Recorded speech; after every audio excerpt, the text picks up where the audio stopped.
ದೇವರ ನಾಮಕ್ಕೆ ಸ್ತೋತ್ರವಾಗಲಿ. ಪುನಃ ಈ ಒಂದು ದಿನ ಭಾನುವಾರ ನಾವು ದೇವರ ಮುಂದೆ ನಾವು ಕೂಡಿಕೊಂಡು ದೇವರನ್ನು ನಾವು ಸ್ತುತಿಸುತ್ತಾ ಇದ್ದೇವೆ, ಆತನನ್ನು ಆರಾಧಿಸುತ್ತಾ ಇದ್ದೇವೆ.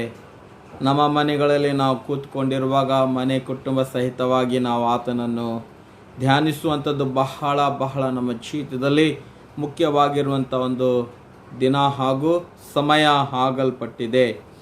ಇವತ್ತು ದಿನ ಸಹ ನಾವು ದೇವರ ವಾಕ್ಯಗಳನ್ನು ನಾವು ಕೇಳುವಾಗ ನಾವು ಅನೇಕ ಸಂದೇಶಗಳನ್ನು ಈ ಒಂದು ಲಾಕ್ಡೌನ್ ದಿವಸಗಳಲ್ಲಿ ನಾವು ಕೇಳಿಕೊಂಡು ಬಂದಿದ್ದೇವೆ.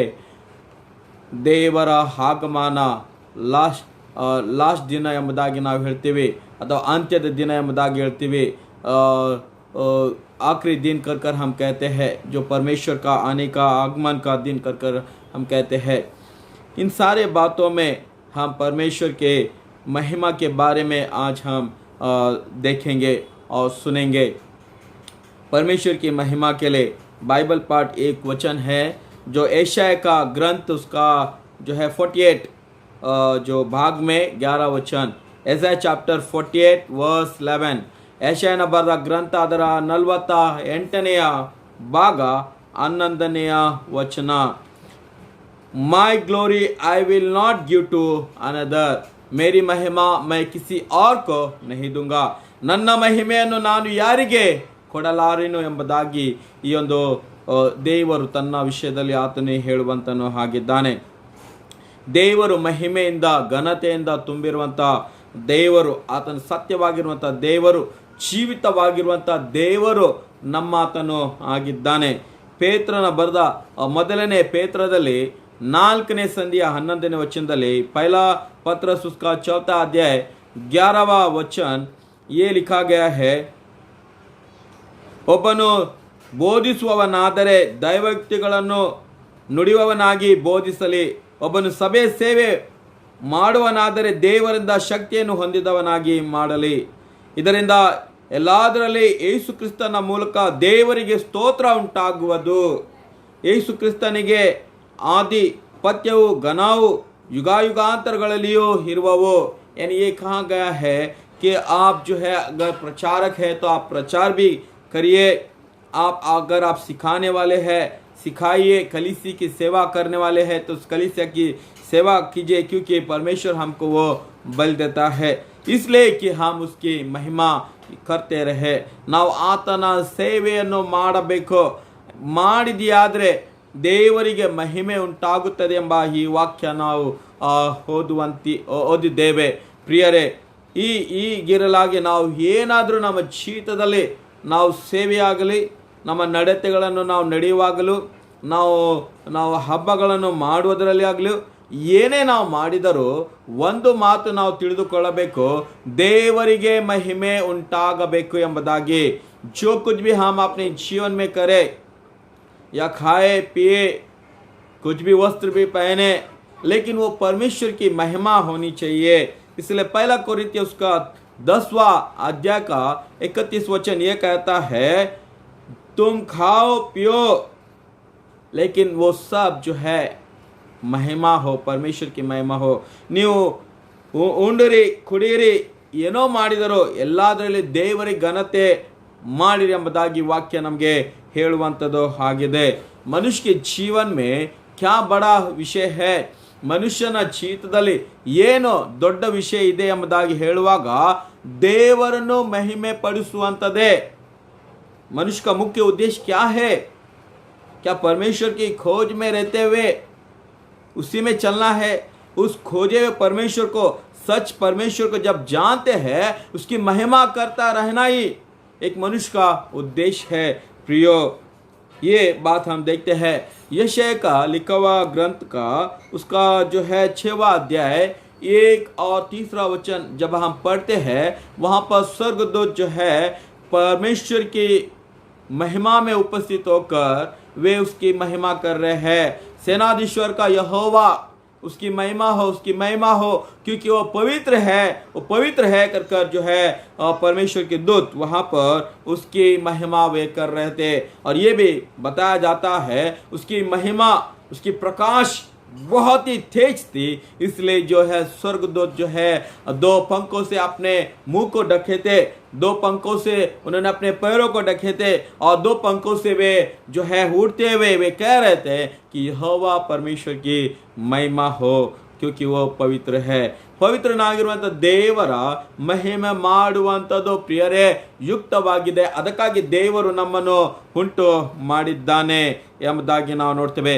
ದೇವರು ನಮಗೆ ಯಾಕೆ ಉಂಟು ಮಾಡಿದ್ದಾನೆ ಎಂಬುದಾಗಿ ನಾವು ಮುಂದೆ ನಾವು ಓದಿದ್ಯಾದರೆ, ನಾವು ಮೊದಲನೇ ಪೂರ್ವಕಾಲ ವೃತ್ತಾಂತದಲ್ಲಿ 16ನೇ ಸಂಧಿ 29ನೇ ವಚನದಲ್ಲಿ ನಾವು ನೋಡ್ತೇವೆ, ಯೆಹೋವನ ನಾಮಕ್ಕೆ ಯೋಗ್ಯವಾದ ಘನವನ್ನು ಸಲ್ಲಿಸಿರಿ, काणिके सहित आतना सनिधिगे बरिरे। पहला जो है इतिहास उसका 16वां अध्याय 29वां वचन ये कहता है कि यहोवा के नाम को जो है महिमा दो और उसके नाम की जय जयकार करो, और उसके सन्निधान में आते हैं तो बेट को लेकर आए। ये बात हम जो है बाइबल से हम पढ़ते हैं, और ये भी लिखा गया है नया नियम में, पहला कोरिन्थिಯ उसका 6वां अध्याय 20वां वचन, ಮೊದಲನೇ ಕೊರಿಂಥ್ಯ 6ನೇ ಸಂಧಿ 20ನೇ ವಚನದಲ್ಲಿ ಈ ರೀತಿಯಲ್ಲಿ ಬರೆಯಲ್ಪಟ್ಟಿದೆ, ನೀವು ನಿಮ್ಮ ಸ್ವಂತ ಸ್ವತ್ತು ಅಲ್ಲ, ನೀವು ಕ್ರಯಕ್ಕೆ ಕೊಳ್ಳಲ್ಪಟ್ಟವರು, ಆದ ಕಾರಣ ನಿಮ್ಮ ದೇಹದಲ್ಲಿ ದೇವರ ಪ್ರಭಾವವನ್ನು ಪ್ರಕಾಶಪಡಿಸಿರಿ ಎಂಬುದಾಗಿ. तुम खुद के नहीं हो, तुम्हें जो है मोल देकर परमेश्वर ने खरीदा है, इसलिए तुम अपने देह में परमेश्वर की महिमा को प्रकट करो। ये जो है नया नियम हमको बताती है. मैं 4 बातें मैं बताना चाहूँगा. 4 ಮಾತುಗಳನ್ನು ನಾನು ಹೇಳಲಿಕ್ಕೆ ಇಷ್ಟಪಡುತ್ತೇನೆ. ಯಾಕೆ ನಾವು ದೇವರನ್ನು ಮಹಿಮೆ ಪಡಿಸಬೇಕು ಎಂಬುದಾಗಿ, क्यों हम परमेश्वर की महिमा करना चाहिए कर मैं बताना चाहूँगा. पहली बात तो अप्रिसिएशन, 4 प्रकार से हम उसकी महिमा कर सकते हैं. अप्रिसिएशन उसकी करना है, यानी उसकी जो है वो क्या है, परमेश्वर जो उसके गुण के अंदर वो खुद क्या है, उसकी बढ़ोतरी जो है मैंने कहा कि स्वर्गदूत वे कर रहे थे, ದೇವರ ದೂತರು ಮಾಡ್ತಾ ಇದ್ರು. ಆತನ ಮಹೋನ್ನತದಲ್ಲಿ ಇರುವಂತನು ಈಸ್ ಮೋಸ್ಟ್ हाईएस्ट गॉड. उसकी विचारे जो है विचार, उसकी सोच जो है बहुत ही बड़ी है, और वो पवित्र है. उस पवित्रता को किसी और से तुलना नहीं कर सकते हैं. और जो वो कर सकता है वो कोई और नहीं कर सकता. ಆತನು ಮಾಡುವಂತ ಕಾರ್ಯಗಳು ಬೇರೆ ಯಾರೇ ಮಾಡಲಿಕ್ಕೆ ಸಾಧ್ಯವಿಲ್ಲ. ಈ ಗಗನ ಮಂಡಲವನ್ನು ನಾವು ನೋಡಿದ್ಯಾದ್ರೆ, पूरा यूनिवर्स को अगर हम देखेंगे तो किसने रचा है, इसके पीछे ये कहा जाता है कि एक शक्ति है, उसको उसने बनाया है. यह एक शक्ति है, सारे जो विश्व को जो है ग्रहण को सब कुछ संभालता है. लेकिन वो शक्ति जो है केवल शक्ति नहीं, वो परमेश्वर है. ಅದು ಆತನು ದೇವರಾಗಿದ್ದಾನೆ ಎಂಬುದಾಗಿ ನಾವು ನಂಬುವಂತರಾಗಿದ್ದೇವೆ. और दूसरी बात हम कैसे परमेश्वर की जो है महिमा कर सकते हैं, अडोरेशन, उसकी तारीफ करना, उसके सन्निधान में उसके सम्मुख में घुटनों को टेकना, अपने सर को झुकाना, थालियों को बजाना, ऊंचे स्वर से गाना, अपने आप को दीनता करते हुए उसके सामने जैसे हम उसकी महिमा करते हैं. अब्राहम जब उसने जो है परमेश्वर को देखा, और वो जो है अपने बल के मुंह के बल गिरकर परमेश्वर की महिमा को करने लगा. जो कई परमेश्वर के दासों ने परमेश्वर का दर्शन को पाया, वो जो है मुख्य बल गिरकर वे उनके परमेश्वर की आराधना करने लगे, उसकी महिमा की बातें धन्यवाद देने लगे. तीसरी बात अफेक्शन, एक लगाव होना चाहिए परमेश्वर की महिमा करने के लिए. परमेश्वर के साथ में हम अपने संबंध को अगर व्यक्त करना है तो प्रेम, परमेश्वर के प्रति प्रेम दिखाना है, परमेश्वर के प्रति आदर दिखाना है, परमेश्वर के साथ एक संबंध को बांधना है. जब हम उससे जुड़ जाएंगे, और एक इच्छा हम में होना है कि हम परमेश्वर के सन्निधान में रहे, उसके साथ में लगे रहे, उसके शब्द को हम सुनते रहे. ನಾವು ದೇವರ ವಾಕ್ಯವನ್ನು ಕೇಳುವುದರಲ್ಲಿ ದೇವರ ಸಂಗಡ ನಾವು ಪ್ರೀತಿಯನ್ನು ಅಷ್ಟು ಬೆಳೆಸಿಕೊಳ್ಳಬೇಕು. ಒಂದು ಆ ಒಂದು ಇದ್ದಿದ್ಯಾದರೆ ನಾವು ಏನದ ಆತನ ಹತ್ತಿರ ನಾವು ಸೆಳಿತಾ ಇರುವಂತರಾಗಿದೆ. उसके करीब करीब हम आते रहेंगे. और सब्जेक्शन मतलब जो है जो भी हमारे पास है वो सब कुछ उसको जो है आदर पूर्वक उसको जो है सौंपना है. हमारा जीवन, हमारा काम, हमारा घर, हमारा परिवार, घर के सदस्य, सब कुछ परमेश्वर के हाथ में सौंपना है, क्योंकि वो हमारा नहीं, वो परमेश्वर का है. जो कुछ भी है उसका है कर मानकर उसको सौंपना है. प्रियो, हम देखते हैं जिसने नया घर को बांधा वो परमेश्वर को जो है सौंपता है. जिसने नई वस्तुओं को लिया वो जो है परमेश्वर को सौंपता है, क्योंकि वो परमेश्वर का है. उसकी महिमा के लिए हम जो कुछ भी करते हैं, लेते हैं. मैं अब बताना चाहूँगा क्यों हम उसकी महिमा करना चाहिए, कैसे करना चाहिए. मैंने 4 बातें बताया.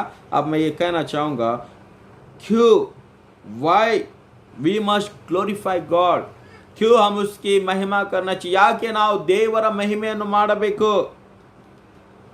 ಮೊದಲನೇ ಮಾತು, पहली बात हम देखते हैं क्योंकि वो हमारे अस्तित्व को देता है. Because he gives us our being. जो हम है उसे परमेश्वर ने दिया है. अगर मैं एक व्यक्ति हूँ, परमेश्वर ने मुझे बनाया है, और जो कुछ भी मेरे अंदर गुण है, जो काबिलियत है, जो ज्ञान है, वो परमेश्वर का है. उसी तरह आप भी परमेश्वर के रचे हुए ವ್ಯಕ್ತಿ हो. ದೇವರ ಕಡೆಯಿಂದ ಸೃಷ್ಟಿ ಮಾಡಲ್ಪಟ್ಟವರು ನೀವಾಗಿದ್ದೀರಿ. ಅದಕ್ಕಾಗಿ ದೇವರನ್ನು ಮಹಿಮೆ ಪಡಿಸಬೇಕು. ಕೀರ್ತನೆಯಲ್ಲಿ 100ನೇ ಭಾಗದ 3ನೇ ವಚನ, ಸಾಮ್ಸ್ 100 ವರ್ಸ್ 3, ನಮ್ಮನ್ನು ಉಂಟು ಮಾಡಿದವನನ್ನು ಆತನನ್ನು आराधिसिरी. जिसने हमको बनाया उसकी आराधना करे. और वो हमको एक सुंदरता दिया है, बल दिया है, एक सांस दिया है जो चल फिर सकते हैं. ये पहली बात हम देखते हैं कि उसकी आराधना करना है. दूसरी बात, जो कुछ भी उसने संसार में बनाया, और इसने विश्व में बनाया, वो सब कुछ उसकी महिमा के लिए बनाया. उसी के द्वारा हम जानते हैं कि सब कुछ परमेश्वर ने बनाया है. इसलिए एक भी ऐसा चीज नहीं है जो उसके द्वारा उत्पन्न ना हो. इसलिए उसकी जो है महिमा करना बहुत ही ज़रूरी है. आज पेड़ पौधा, पहाड़, झरने, ये सब देखने के लिए, हम सुंदर देखने के लिए पिकनिक अलग अलग जगह में जाते हैं. किसने बनाया है सारे बात? परमेश्वर ने बनाया. इसलिए ज़रूरी है उस परमेश्वर की हम आराधना करें. तीसरी बात, the glory of God has intrinsic value and excellence. वो खुद के अंदर ही जो है उसको मान्यता है, उसकी जो है बहुमूल्यता है. परमेश्वर खुद में जो है बहुमूल्य है, और उसके जैसा कोई और नहीं है. इसलिए हम उसकी महिमा करना चाहिए. उसके विचार हमारे हृदय में हो डालता है, और उसकी जो है उसकी हर एक बातें हमको जो है प्रकट करता रहता है. इसलिए हम जान जाते हैं कि वो खुद में ही जो है एक बहुत ही बोलते हैं धनवान है, या उसको एक कीमत है. इसलिए हम उसकी महिमा करते रहे. चौथी बात, क्योंकि हमारी आशा उसमें है. ನಮ್ಮ ಆಶೆಗಳು ಆತನಲ್ಲಿ ಇದೆ ಎಂಬುದಾಗಿ ನಾವು ನೋಡುವಂತರು ಆಗಿದ್ದೇವೆ ಪ್ರಿಯರೇ. My hope is in you. Psalms 39 verse 7. ಕೀರ್ತನೆಯಲ್ಲಿ 39ನೇ ಭಾಗದ 7ನೇ ವಚನದಲ್ಲಿ, ನನ್ನ ನಿರೀಕ್ಷೆಯು ನಿನ್ನಲ್ಲಿ ಇದೆ. ಕೀರ್ತನೆ 62 5ನೇ ವಚನದಲ್ಲಿ, ನನ್ನ ಆಶೆಯು ನಿನ್ನಲ್ಲಿ ಇದೆ ಎಂಬುದಾಗಿ ನಾವು ನೋಡುವಂತರಾಗಿದ್ದೇವೆ. ಯೇಸು ಸ್ವಾಮಿ ಒಂದು ಮಾತು ಆತನು ಹೇಳ್ತಾನೆ, ಮನುಷ್ಯನಾಗಿ ಆತನ ಲೋಕಕ್ಕೆ ಬಂದಿರುವಾಗ ಆತನು ಇದೇಳ್ತಾನೆ, ನಾನು ನನ್ನ ಮಹಿಮೆಯನ್ನು ನಾನು ಮಾಡಿಕೊಳ್ಳೋದಿಲ್ಲ. मैं अपनी महिमा खुद नहीं करता, लेकिन जिसने मुझे भेजा है वो मेरी महिमा को करता है.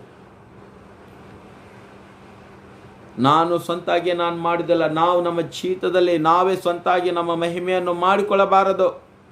ನಮ್ಮ ಕುರಿತು ನಾವೇ ನಮ್ಮ ವಿಷಯದಲ್ಲಿ ಹೊಗಳಿಕೊಳ್ಳಬಾರದು.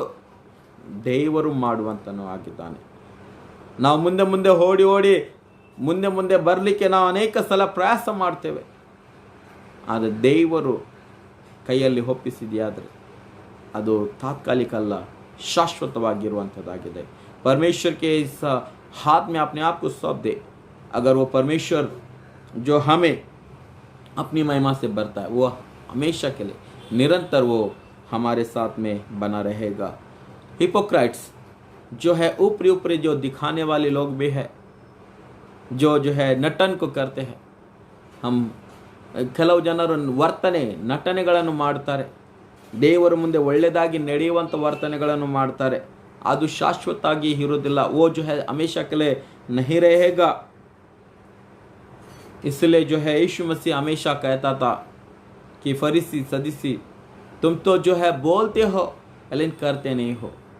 और उन्होंने यीशु ने उनको ये कहा कि तुम जो है एक समाधि हो जिस पर जो है ಸಫೇದ್ जो है ಚೂನ ಮಾರಾ ಗಯ. ನೀವು ಒಂದು ಸಮಾಧಿ ಆಗಲ್ಪಟ್ಟಿದೆ, ಗುಮ್ಮಟವಾಗಿದೆ, ಅದರ ಮೇಲೆ ಬಿಳಿಯಾಗಿರುವಂಥ ಸುಣ್ಣ ಹೊಡೆಯಲ್ಪಟ್ಟಿದೆ ಎಂಬುದಾಗಿ. मतलब जो है तुम अंदर से मरे हुए हो लेकिन तुम बाहर ही दिखाते हो कि तुम एक जीवित व्यक्ति के नाय या परमेश्वर के भय भक्ति में चल रहे हो, ये दिखा रहे हो. ऐसा ना चले. यीशु मसीह कहता है कि जब तुम भलाई के काम को करे, परमेश्वर के नाम के ऊंचा उठाओगे, तो तुम जो है तूरी को ना फूको. किसी को मदद कर रहे हो तो 4 लोगों को ना बताए. किसी के साथ में तुम मदद करने के लिए रहे हो तो दूसरों को ना बोले कि मैं था इसलिए उसने ये सब कुछ कर पाया. ये ना कहे, क्योंकि कपटी लोग जो है सभा में और रास्ते में वे जो है खड़े होकर बोलते हैं कि उन्होंने क्या क्या काम किया है. प्रियो, यीशु मसीह जब एक स्त्री को देखता है मंदिर में आकर, उसके पास जो 2 पैसा था, उस काल का जो 2 पैसा था, उसने जो है उस दान पेटी में डाला. यीशु ने कहा कि वो स्त्री ने जो है सबसे बढ़कर सबसे ज़्यादा दिया. और वहाँ पर बहुत से लोग थे जिन्होंने ज़्यादा डाला. यीशु के शिष्य ने उससे पूछा कि प्रभु तू कैसे कह सकता है कि इसने ज़्यादा डाला है, कि बहुत से लोगों ने वहाँ पर ज़्यादा डाला. यीशु ने कहा कि उनके पास जो था उसमें से बढ़कर था और उसमें से निकाल कर उन्होंने दिया. लेकिन इसके पास जो कुछ भी था उसने सब कुछ उसने डाल दिया कर उसने कहा. उसकी महिमा हुई वहाँ पर. यीशु ने उसकी बड़ाई किया कर हम देखते हैं. हमारे जीवन में भी हमारे पास रहेंगे तो हम परमेश्वर को देंगे. मेरे पास टैलेंट है तो उस चीज़ को मैं करूँगा, ऐसा अगर हम कहेंगे तो हम कुछ भी नहीं कर पाएंगे. जो कुछ भी हमारे अंदर है हम उसको दे ताकि परमेश्वर की महिमा हो सके. ಇದನ್ನು ನಾವು ಕಲಿಯುವಂಥದ್ದು ಬಹಳ ಮುಖ್ಯ ಆಗಲ್ಪಟ್ಟಿದೆ. ಪ್ರಿಯರೇ, ದೇವರು ನಮಗೇನೇನು ತಲಾಂತ ಕೊಟ್ಟಿದ್ದಾನೋ, ಏನೇನು ನಾವು ಒಳ್ಳೆಯ ಗುಣಗಳನ್ನು ಇಟ್ಟುಕೊಂಡಿದ್ದೇವೆ, ಏನು ಒಳ್ಳೆಯ ನಾವು ದೇಹದ ಮೂಲಕ ಸ್ವರೂಪ ದೇವರು ನಮಗೆ ಕೊಟ್ಟಿದ್ದಾನೋ ಅದರ ಮೂಲಕ ಆತನನ್ನು ಆರಾಧಿಸೋಣ. ದೇವರು ನಮಗೆ ಒಳ್ಳೆಯದಿರಲಿಕ್ಕೆ ಸ್ಥಾನ ಮನೆ ಕೊಟ್ಟಿದ್ದಾನೋ ದೇವರಿಗೆ ಸ್ತೋತ್ರ ಹೇಳೋಣ. ದೇವರು ನಮಗೆ ದಿನದ ಆಹಾರ ನಮಗೆ ಕೊಟ್ಟಿದ್ದಾನೋ ಆತನಿಗೆ ಸ್ತೋತ್ರ ಹೇಳೋಣ, ಆತನ ಮಹಿಮೆ ಪಡಿಸೋಣ. ದೇವರು ನಮಗೆ ಒಳ್ಳೆಯ ಮಕ್ಕಳು ಕೊಟ್ಟಿದ್ದಾನೋ ದೇವರಿಗೆ ಸ್ತೋತ್ರ ಮಾಡೋಣ. ನಮ್ಮ ಮಕ್ಕಳು ತಮ್ಮ ಜೀವಿತದಲ್ಲಿ ವಿದ್ಯಾಭ್ಯಾಸದಲ್ಲಿ ಮುಂದೆ ಹೋಗ್ತಾರ, ದೇವರಿಗೆ ಸ್ತೋತ್ರ ಹೇಳೋಣ. ನಮ್ಮ ಮಕ್ಕಳು ವಿದ್ಯಾಭ್ಯಾಸ ಮಾಡಿ ಒಳ್ಳೆ ಉದ್ಯೋಗದಲ್ಲಿ ಒಳ್ಳೆ ಕೆಲಸದಲ್ಲಿ ಇದ್ದುಕೊಂಡು ಅವರು ದುಡಿದು ಸಂಬಳವನ್ನು ತರ್ತಾರೋ ದೇವರಿಗೆ ಸ್ತೋತ್ರ ಮಾಡೋಣ. ಮತ್ತು ಅದರಲ್ಲಿ ದೇವರಿಗೆ ಕೊಡೋಣ. ನಾವು ಮಾಡಿದ್ದು, ನನ್ನ ಮಕ್ಕಳು ಕಲ್ತಿದ್ದು, ಈ ದಾರಿಗೆ ಹೋಗಿದ್ದೀವಿ, ಇದು ಆಯಿತು ಅಂಥದ್ದು ಹೇಳಲಾರ್ದೆ ದೇವರು ಇದೆಲ್ಲವನ್ನು ಮಾಡಿದ್ದಾನೆ ಎಂಬುದಾಗಿ ಆತನಿಗೆ ಮಹಿಮೆ ಪಡಿಸೋಣ. ಆಗಲೇ ದೇವರ ಹೆಸರು ಉನ್ನತ ಆಗುವಂಥದ್ದಾಗಿದೆ. ದೇವರು ನಮ್ಮ ಹೆಸರನ್ನು ಒಂದು ದಿನ ಆತನ ರಾಜ್ಯದಲ್ಲಿ ಮಹಿಮೆ ಪಡಿಸುವಂತನಾಗಿದ್ದಾನೆ. ಅದಕ್ಕೆ ದೇವರಿಗೆ ಮಹಿಮೆ ಸಲ್ಲಿಸೋಣ. देवर तन्न महिमा तिरिगे नಮಗೆ हाथನ್ನು ಕೊಡುವಂತನಾಗಿದ್ದಾನೆ. जब हम परमेश्वर की महिमा पूरे मन से करेंगे तो उसकी महिमा वो हम पर डालेगा, हम पर वो बरसाएगा और हम एक जो है महिमा में चलेंगे, उसके राज्य में महिमा को देखते आगे बढ़ेंगे. परमेश्वर जो है इस वचन के द्वारा हम सभी को आशीष दे. प्रार्थना करेंगे.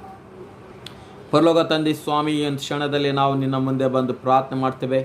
ನೀನು ಬಹಳ ಸುಂದರವಾಗಿರುವಂಥ ದೇವರು, ನಿನ್ನ ಹೆಸರನ್ನು ನಾವು ಮಹಿಮೆ ಪಡಿಸುತ್ತೇವೆ. ನಿನ್ನ ಹೆಸರು ಸ್ವಾಮಿ ಘನತೆ ಉಳ್ಳದು. ನಿನ್ನ ಹೆಸರಿಗೆ ಸ್ವಾಮಿ ಸಮಾನರು ಯಾರೂ ಇಲ್ಲ. ನೀನು ಮಾಡುವಂಥ ಅದ್ಭುತ ಕಾರ್ಯಗಳು ನಮಗೆ ತಿಳಿಯಲಿಕ್ಕೆ ಅಸಾಧ್ಯವು. ಆಧರಿಸು ಸ್ವಾಮಿ, ನೀನು ಕೊಟ್ಟಿರುವಂಥ ಜ್ಞಾನದಲ್ಲಿ ನಾವು ತಿಳಿದುಕೊಂಡು ನಡೀತೇವೆ. ನಮಗೆ ಆಹಾರವನ್ನು ಕೊಟ್ಟಿದ್ದಿ, ಆರೋಗ್ಯವನ್ನು ಕೊಟ್ಟಿದ್ದಿ, ಅದಕ್ಕೆ ನಿನಗೆ ನಾವು ಸ್ತೋತ್ರ ಹೇಳುವಂತರಾಗಿದ್ದೇವೆ. ನಮ್ಮ ಸಭಿಕರನ್ನು ಕಾಪಾಡಿದೆ, ನಿನಗೆ ಸ್ತೋತ್ರ. ಈ ವಾಕ್ಯದಿಂದ ನಮ್ಮನ್ನು ಮಾತನಾಡಿಸಿದೆ, ನಿನಗೆ ನಾವು ಸ್ತೋತ್ರ ಹೇಳುತ್ತೇವೆ. ಎಲ್ಲವೂ ಸ್ವಾಮಿ ಘನ ಮಹಿಮೆ ನಿನಗೆ ಸಲ್ಲಿಸುತ್ತಾ ಈ ಪ್ರಾರ್ಥನೆ ನಾವು ಯೇಸು ಕ್ರಿಸ್ತನ ಪರಿಶುದ್ಧ ನಾಮದಲ್ಲಿ ನಾವು ಬಿಡ್ತೇವೆ. ಆಮೇನ್. ಪರಲೋಕದ ತಂದೆ, ನಿನ್ನ ನಾಮ ಪರಿಶುದ್ಧಪಡಲಿ, ನಿನ್ನ ರಾಜ್ಯ ಬರಲಿ, ನಿನ್ನ ಚಿತ್ತ ಪರಲೋಕದಲ್ಲಿ ನೆರವೇರೋ ಪ್ರಕಾರ ಭೂಲೋಕದಲ್ಲಿ ನೆರವೇರಲಿ. ನಮ್ಮ ಅನ್ನದ ಆಹಾರ ನಮಗೆ ದಯಪಾಲಿಸಿಕೊಡು. ನಮಗೆ ತಪ್ಪು ಮಾಡಿದರೆ ನಾವು ಕ್ಷಮಿಸುತ್ತೆ, ನಮ್ಮ ತಪ್ಪುಗಳನ್ನು ಕ್ಷಮಿಸು. ನಮ್ಮನ್ನು ಶೋಧನೆಗೆ ಸೇರಿಸದೆ ಕೇಡಿಂದ ತಪ್ಪಿಸು. ಯಾಕಂದರೆ ರಾಜ್ಯ ಬಲ ಮಹಿಮೆ ಸದಾ ಕಾಲವು ನಿಂದೇ ಸ್ವಾಮಿ. ಆಮೇನ್. ತಂದೆ, ಮಗ, ಪವಿತ್ರ ಆತ್ಮ ತ್ರಿಯೇಕ ದೇವರ ಕೃಪೆ, ಶಾಂತಿ, ಸಮಾಧಾನ ನಮ್ಮೆಲ್ಲರ ಜೀವಿತದಲ್ಲಿ, ನಮ್ಮೆಲ್ಲರ ಕುಟುಂಬದಲ್ಲಿ ಎಂದಿಗೂ ಎಂದೆಂದಿಗೂ ನೆಲೆಯಾಗಿರಲಿ. ಆಮೇನ್. ಪುನಃ ಒಂದ್ಸಲ ಸಭಿಕರಿಗೆ ನಾನು ಹೇಳುವಂಥ ನಮ್ರವಾಗಿರುವಂಥ ಕೋರಿಕೆ ಏನಂದರೆ, ನೀವು ನಿಮ್ಮ ಪ್ರಾರ್ಥನೆಯನ್ನು ಮಾಡುವಂಥದ್ದು ಬಿಡಬೇಡ್ರಿ. ಮನೆಯಲ್ಲಿ ಕೂತ್ಕೊಂಡು ದೇವರನ್ನು ಆರಾಧನೆ ಮಾಡಿರಿ. ಭಾನುವಾರ ದಿವಸ ನಾವು ಸಭೆಗೆ ಸೇರುವುದಿಲ್ಲ, ಆದರೆ ನಮ್ಮ ಮನೆಯಲ್ಲೇ ನಾವು ಕುಟುಂಬ ಸಹಿತವಾಗಿ ದೇವರನ್ನು ಆರಾಧಿಸೋಣ. ಈ ವಾಕ್ಯಗಳನ್ನು ನಾವು ಕೇಳೋಣ. ಯಾಕಂದರೆ ಈ ವಾಕ್ಯವು ಬರೀ ಅದೇ ಒಂದು ವಿಡಿಯೋ ರೀತಿಯಲ್ಲಿ ಅಲ್ಲದೆ ದೇವರು ಕೊಡುವಂಥ ಒಂದು ವಾಕ್ಯ ಆಗಲ್ಪಟ್ಟಿದೆ. ಇದಕ್ಕಾಗಿ ಅನೇಕ ಪ್ರಯಾಸಗಳನ್ನು ಮಾಡಿ ಸಿದ್ಧತೆ ಮಾಡಿ ನಾವು ಈ ಒಂದು ರೆಕಾರ್ಡ್ ಮಾಡುವಂತರಾಗಿದ್ದೇವೆ. ಅದಕ್ಕಾಗಿ ನೀವು ಇದನ್ನು ಬಹಳ ದೇವರು ಮಾತಾಡಿದ್ದೇನೆಂಬ ಒಂದು ಮನಸ್ಸಿನಿಂದ ಈ ಒಂದು ವಿಡಿಯೋವನ್ನು ಕೇಳಲಿಕ್ಕೆ ನಿಮ್ಮಲ್ಲಿ ನಾನು ಕೇಳಿಕೊಳ್ಳುವಂತನೂ ಆಗಿದ್ದೇನೆ. ಅದೇ ರೀತಿಯಲ್ಲಿ ನಿಮ್ಮ ಆರೋಗ್ಯವನ್ನು ಚೆನ್ನಾಗಿ ನೀವು ಕಾಪಾಡಿಕೊಳ್ಳಿ. तुम अपनी जो है तबीयत का जो आरोग्य को तुम संभालो, क्योंकि हेल्थ इज़ वेल्थ कर कहा जाता है. अगर अच्छा आरोग्य है तो सब कुछ हमारे पास है. इसलिए प्रियो, अपनी जो है तबीयत का जो है बहुत ही ध्यान लेने के लिए आपसे मैं विनती करता हूँ. और कलीसिया को आप जो है कलीसिया के लिए प्रार्थना करें, लोगों के लिए प्रार्थना करें. कुछ लोग जो है बीमार होते हैं लेकिन अच्छा हो जाते हैं, और अनेक लोगों के परिवार में कुछ समस्या है जो खुद खुलकर वे नहीं बता पा रहे हैं. लेकिन मैं कुछ परिवारों को मैंने जैसे बात किया, कुछ है उनके जीवन में है समस्या है. इसलिए आप एक दूसरे के लिए हमेशा कलीसिया के लिए प्रार्थना करते रहे कि हम आत्मिक में बढ़ते रहे, आत्मिक में ना घटे. क्योंकि आज लोग जो है प्रार्थना करना छोड़ दिए हैं. संगति में हम नहीं हैं, लेकिन अपने परिवार में जो है एक प्रार्थना परिवार बनकर हम चलने के लिए आपसे विनती करता हूं. और जो है कलीसिया के लिए भी जो है आप दान देते रहिए. अपनी जो है दान को अपने गले डब्बे में जो दिया कलीसिया की ओर से उसमें डालते रहिए. और अगर आप और भी अधिक देना चाहते हैं तो आप चेक के माध्यम से जो है कलीसिया में आप दे सकते हैं, ऑनलाइन दे सकते हैं, या चर्च के जो ट्रेजरर है मैंने जैसे बताया है उनको जो है आप चेक भी आप देंगे तो वो जो है ग्रहण करेंगे. अब ये समय है कि तुम जो है एक दूसरे की सहायता करें और कलीसिया की भी सहायता करने के लिए आपसे मैं विनती करता हूँ. प्रभु आप सभी को आशीष करे. धन्यवाद.